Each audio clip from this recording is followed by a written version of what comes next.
Bonjour à tous, aujourd'hui nous allons voir les amortissements dérogatoires en comptabilité. Alors première chose, qu'est-ce que sont les amortissements dérogatoires? Eh bien c'est la différence entre l'amortissement fiscal et l'amortissement comptable. Ah, c'est un petit peu laborieux là comme ça. Alors l'amortissement comptable, c'est l'amortissement par exemple linéaire, c'est celui qui est préconisé pour par exemple une machine.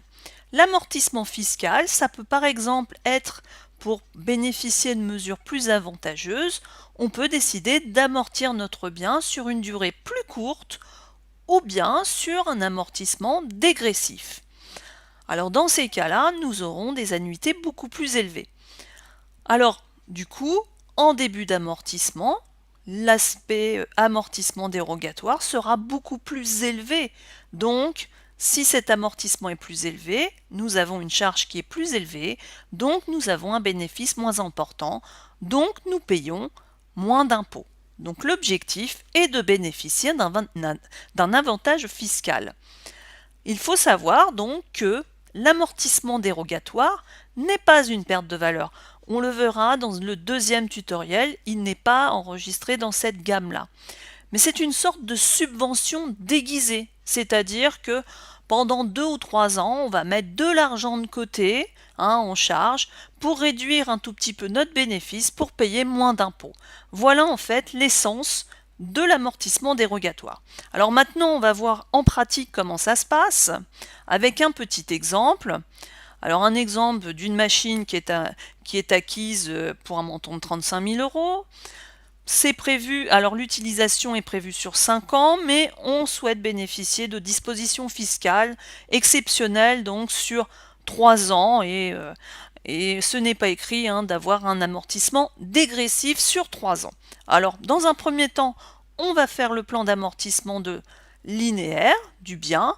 Donc je vais assez rapidement, si vous voulez voir les amortissements linéaires, vous pouvez aller sur le cours sur les amortissements linéaires, donc taux 20%, un prorata temporis pour la première année 295 jours, le calcul de ma première annuité, la valeur d'origine, par le taux, par le prorata et on a notre première annuité. Donc après nous pouvons donc du coup réaliser notre plan d'amortissement avec les différentes annuités. Un rappel, les années n+1 à n+4 sont en linéaire, donc sont toujours les mêmes. On a donc nos 35 000 divisé par 5, ou multiplié par 20%, c'est la même chose. Deuxième plan d'amortissement à réaliser, donc on est du coup, même si c'est pas tout à fait écrit sur l'exemple, sur un plan d'amortissement dégressif. N'oubliez pas d'intégrer le coefficient, donc pour 3 ans c'est 1,25, un prorata temporis de 7 mois, tout mois commencé est intégré, et le calcul de notre première annuité. On n'oublie pas de calculer notre taux linéaire, entre guillemets, c'est-à-dire de savoir à partir de quand je vais amortir mon bien en linéaire, et là ce seront les 2 dernières années, donc en gros vous aviez qu'une année à calculer. Les 2 autres, vous n'aurez plus qu'à diviser par 2.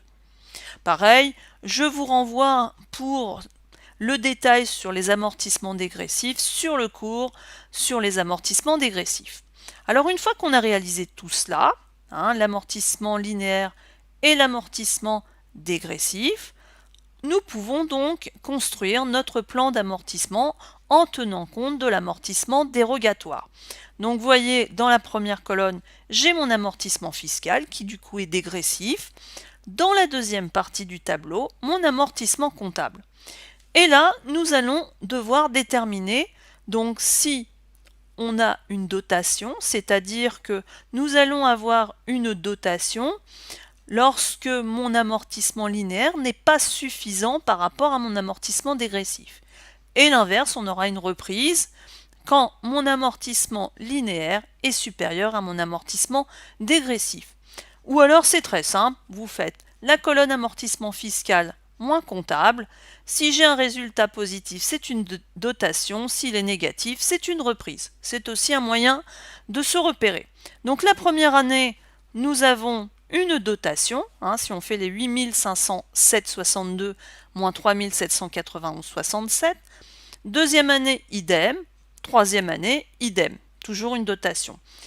Quatrième année, vous voyez bien que sur la colonne amortissement fiscal, il n'y a rien, donc 0 moins 7000, on a un signe négatif, donc c'est une reprise.